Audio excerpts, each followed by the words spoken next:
بسم اللہ الرحمن الرحیم۔ آپ سبھی ناظرین کو امانت خدا اور نبی یوٹیوب چینل میں دل کی اتھا گہرائیوں سے خوش آمدید کہتے ہیں۔ ناظرین مکرم، ماہ ذی القعدہ اسلامی سال کا شوال کے بعد آنے والا 11واں قمری مہینہ ہے۔ ذی القعدہ کے نام کی لغوی تحقیق، اس مہینے کو عربی میں ذو القعدہ یا ذی القعدہ کہا جاتا ہے۔ ذو القعدہ یہ دو لفظوں کا مجموعہ ہے۔ نمبر 1 ذو، نمبر 2 القاعدہ۔ ذو کا معنی اردو میں والے کے آتے ہیں اور قعدہ کے معنی بیٹھنے کے آتے ہیں۔ ذی القعدہ کو ذی القعدہ کہنے کی وجہ زمانے جاہلیت میں اہل عرب اس مہینے میں جنگ و جدال کو حرام سمجھتے تھے اور اسلحہ رکھ دیتے تھے۔ کوئی کسی کو قتل نہیں کرتا تھا، حتیٰ کہ باپ بیٹے کے قاتل کو بھی اس مہینے میں کچھ نہیں کہا جاتا تھا، چونکہ وہ لوگ اس مہینے میں قتل و قتال سے الگ تلگ ہو کر بیٹھ جایا کرتے تھے، اس لیے اس مہینے کا نام ذو القعدہ یعنی بیٹھنے والا مہینہ رکھا گیا۔ فضائل ذی القعدہ۔ ذی القعدہ 4 عظمت والے مہینوں میں سے ایک ہے۔ ذی القعدہ کا مہینہ ان 4 مہینوں میں سے ہے جن کو اللہ تعالیٰ نے اشہر حرم یعنی حرمت والے مہینے قرار دیے ہیں۔ سورہ توبہ میں اللہ تعالیٰ کا ارشاد ہے، حقیقت یہ ہے کہ اللہ تعالیٰ کے نزدیک مہینوں کی تعداد 12 مہینے ہیں جو اللہ کی کتاب یعنی لوح محفوظ کے مطابق اس دن سے نافذ چلی آتی ہے جس دن اللہ تعالیٰ نے آسمانوں اور زمین کو پیدا کیا تھا۔ ان 12 مہینوں میں سے 4 حرمت والے مہینے ہیں۔ اس کی تفصیل حضرت ابوبکر رضی اللہ عنہ کی روایت میں اس طرح آئی ہے کہ جناب رسول اللہ صلی اللہ علیہ وسلم نے فرمایا کہ بے شک زمانہ پھر اپنی پہلی اسی ہیئت پر آ گیا ہے جس پر اللہ نے آسمان و زمین کو پیدا کیا تھا۔ سال 12 مہینے کا ہوتا ہے، ان میں سے 4 حرمت والے مہینے ہیں، 3 تو لگاتار یعنی ذی القعدہ، ذی الحجہ، محرم اور چوتھا رجب مضر یہ جو جمادی الاخری اور شعبان کے درمیان میں پڑتا ہے۔ ان مہینوں کو اشہر حرم کہنے کی وجہ ان مہینوں کو حرمت والا مہینہ 2 معنی کے اعتبار سے کہا گیا ہے۔ ایک اس لیے کہ ان میں قتل و قتال حرام ہے، دوسرے اس لیے کہ یہ مہینے متبرک اور واجب الاحترام ہے، ان میں عبادات کا ثواب زیادہ ملتا ہے۔ البتہ ان میں سے پہلا حکم تو شریعت اسلام میں منسوخ ہو گیا، جبکہ دوسرا حکم ادب و احترام اور عبادت گزاری کا اہتمام شریعت میں اب بھی باقی ہے۔ ماہ ذی القعدہ حج کی تیاری کا دوسرا مہینہ ہے۔ اللہ تعالیٰ کا ارشاد ہے، اس کا ترجمہ کہ حج کے مہینے طے شدہ اور معلوم ہے۔ علماء کا اس پر اجماع ہے کہ اشہر حج 3 ہے، جن میں سے پہلا شوال، دوسرا ذی القعدہ اور تیسرا ذی الحجہ کے 10 دن ہے۔ حضرت عمر، حضرت عبداللہ ابن عمر، حضرت علی، حضرت ابن مسعود، حضرت عبداللہ ابن عباس، حضرت عبداللہ ابن زبیر رضی اللہ عنہم وغیرہ سے یہی روایت کیا گیا ہے اور یہی اکثر تابعین کا قول ہے۔ یہ بات ماہ ذی القعدہ کی عظمت اور فضیلت کو اور بڑھا دینے والی ہے کہ یہ حج کا درمیانی مہینہ ہے اور آج بھی اکثر لوگ اسی مہینے سے حج کی تیاریاں کرتے ہیں اور حج کے لیے رخت سفر باندھتے ہیں۔ ماہ ذی القعدہ میں موسیٰ علیہ السلام نے کوہ طور پر اعتکاف فرمایا۔ اللہ تعالیٰ نے حضرت موسیٰ علیہ السلام سے جن 30 دن اور 10 دنوں کا وعدہ فرمایا تھا وہ 30 دن یہی ماہ ذی القعدہ اور 10 دن ماہ ذی الحجہ کے ہیں۔ آپ صلی اللہ علیہ وسلم نے سارے عمرے ماہ ذی القعدہ میں ادا کیے۔ جناب رسول اللہ صلی اللہ علیہ وسلم نے سارے عمرے ذی القعدہ میں ادا کیے سوائے آخری عمرے کے، وہ حج کے مہینے میں کیا، البتہ اس کا احرام ذی القعدہ میں باندھا تھا، جیسا کہ سنن ابی داود کی روایت میں ہے۔ امام نووی رحمۃ اللہ علیہ فرماتے ہیں کہ راجح قول کے مطابق آپ صلی اللہ علیہ وسلم نے 4 عمرے ادا فرمائے، ان میں سے 3 تو ذی القعدہ میں، جبکہ ایک عمرہ بروز اتوار 4 ذی الحجہ 10 ہجری کو حجۃ الوداع کے ساتھ ادا فرمایا۔ مدینہ سے آپ صلی اللہ علیہ وسلم کی روانگی ماہ ذی القعدہ میں ہوئی تھی اور احرام بھی آپ نے اسی مہینے میں باندھا تھا اور اس کے اعمال ذی الحجہ میں سر انجام دیے تھے۔ آپ صلی اللہ علیہ وسلم نے اس مہینے کو عمرے کے لیے کیوں خاص کیا؟ علماء اکرام فرماتے ہیں کہ حضرت نبی کریم صلی اللہ علیہ وسلم نے ماہ ذی القعدہ میں یہ عمرے اس لیے ادا فرمائے تاکہ لوگ اس مہینے کی فضیلت اور عظمت سے واقف ہو جائیں اور اہل جاہلیت کی مخالفت بھی ہو جائے، کیونکہ وہ اس مہینے میں عمرہ کرنا بڑا گناہ سمجھتے تھے۔ لہٰذا آپ صلی اللہ علیہ وسلم نے پے در پہ اس مہینے میں عمرے عمرے ادا فرمائے تاکہ لوگ اس کے جواز کو اچھی طرح سمجھ لیں اور ان کے ذہنوں سے زمانے جاہلیت کے اثرات پوری طرح ختم ہو جائے۔ ماہ ذی قعدہ میں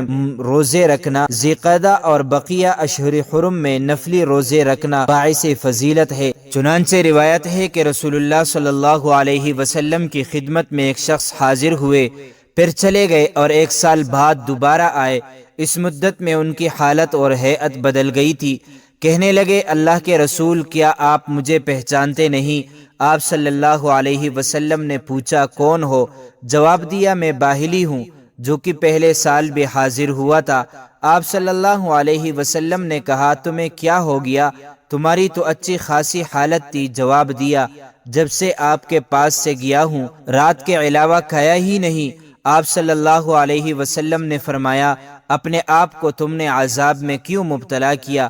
پھر فرمایا، صبر کے مہینے رمضان کے روزے رکھو اور ہر مہینے میں 1 روزہ رکھو۔ انہوں نے کہا، اور زیادہ کیجئے کیونکہ میرے اندر طاقت ہے۔ آپ صلی اللہ علیہ وسلم نے فرمایا، 2 دن روزہ رکھو۔ انہوں نے کہا، اس سے زیادہ کی میرے اندر طاقت ہے۔ آپ صلی اللہ علیہ وسلم نے فرمایا، 3 دن کے روزے رکھ لو۔ انہوں نے کہا، اور زیادہ کیجئے۔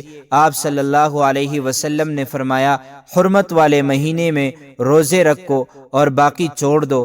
حرمت والے مہینوں میں روزہ رکھو اور باقی چھوڑ دو۔ حرمت والے مہینوں میں روزہ رکھو اور باقی چھوڑ دو۔ آپ صلی اللہ علیہ وسلم نے اپنے 3 انگلیوں سے اشارہ کیا، پہلے بند کیا پھر چھوڑ دیا۔ فائدہ، محدثین اکرام نے لکھا ہے کہ 3 انگلیوں سے اشارہ کرنے کا مطلب یہ ہے کہ اشہر حرم کے جتنے روزے چاہو رکھو، لیکن 3 دن مسلسل رکھنے کے بعد 1 دن یا 2 دن چھوڑ دیا کرو۔ بعض محدثین نے کہا کہ اس کا مطلب یہ ہے کہ اشہر حرم میں 3 دن روزے رکھو اور 3 دن چھوڑ دو، پھر 3 دن روزے رکھ کر 3 دن چھوڑ دو، پھر 3 دن روزے رکھ کر 3 دن چھوڑ دو، اور یہ مطلب زیادہ بہتر ہے۔ اس حدیث کے پیش نظر فقہاء اکرام نے ان 4 مہینوں میں نفلی روزے رکھنے کو مستحب قرار دیا ہے۔ ماہ ذی قعدہ میں عبادت کی فضیلت اور برے اعمال کے گناہ کی شدت۔ ذی قعدہ اور باقی حرمت والے مہینوں میں نیک اعمال کرنا دوسرے مہینوں کی بنسبت زیادہ افضل ہے، اور ان مہینوں میں ظلم کرنا، گناہ کرنا دوسرے مہینوں کی بنسبت زیادہ سخت ہے۔ امام ابو بکر جساس نے لکھا ہے، ان بابرکت مہینوں میں جو شخص عبادت کرتا ہے اس کو دوسرے مہینوں میں بھی عبادت کی توفیق ہو جاتی ہے، اور جو شخص ان مہینوں میں گناہوں سے بچنے کی کوشش کرے گا تو اس کے لیے سال کے باقی مہینے میں بھی گناہوں سے بچنا آسان ہو جاتا ہے۔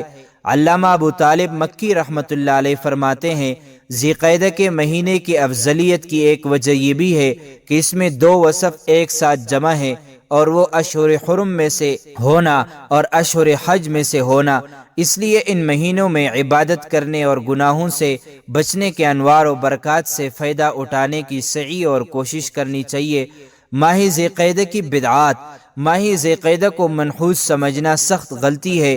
واضح رہے کہ دین اسلام میں بعض خصوصیات کی بنا پر بعض اوقات کے فضائل و برکات کو تو بیان کیا گیا، لیکن کسی زمانے اور وقت کی نحوست کا اسلام میں کوئی تصور نہیں۔ حدیث شریف میں آتا ہے، حضرت ابو ہریرہ رضی اللہ عنہ سے روایت ہے کہ نبی کریم صلی اللہ علیہ وسلم نے فرمایا، اللہ تعالیٰ فرماتے ہیں کہ ابن آدم مجھے تکلیف پہنچاتا ہے، زمانے کو برا بلا کہتا ہے، حالانکہ میں ہی زمانے کا پیدا کرنے والا ہوں، میرے ہی ہاتھ میں تمام کام ہے، میں جس طرح چاہتا ہوں رات اور دن کو پھیرتا رہتا ہوں۔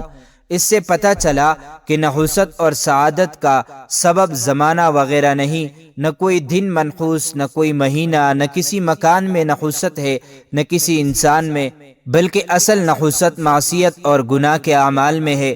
لہٰذا ماہ ذی قعدہ کو منحوس سمجھنا، جیسا کہ عام لوگ سمجھتے ہیں، یہ بڑی سخت بات اور باطل عقیدہ ہے۔ ماہ ذی قعدہ کو خالی کا مہینہ کہنا۔ بعض جہلاء ذی قعدہ کے مہینے کو خالی کا مہینہ کہتے ہیں، اور اس کی وجہ شاید یہ ہے کہ یہ مہینہ اپنے سے پہلے اور بعد کے مہینے کے برعکس عید الفطر اور عید الاضحیٰ سے خالی ہوتا، اور خالی کا مطلب وہ یہ سمجھتے ہیں کہ اس مہینے میں کسی نیک عمل اور طاعت کی بالکل ضرورت نہیں، یہ خیال بالکل غلط، فاسد اور سراسر جہالت پر مبنی ہے۔ حضرت مفتی عبد الرحیم لاجپوری رحمۃ اللہ علیہ فتاوی رحیمیہ میں لکھتے ہیں، اس ماہ مبارک کو نامبارک اور برکت سے خالی سمجھ کر خالی کہا جاتا ہے، یہ بھی جائز نہیں ہے۔ ذی قعدہ کہنا چاہیے، خالی نہیں کہنا چاہیے، جیسا کہ آن حضرت صلی اللہ علیہ وسلم کی طرف سے نماز عشاء کو عشاء کے بجائے عتمہ کہنے کی ممانعت آئی ہے، بحوالہ مرقات جلد 1 صفحہ 399۔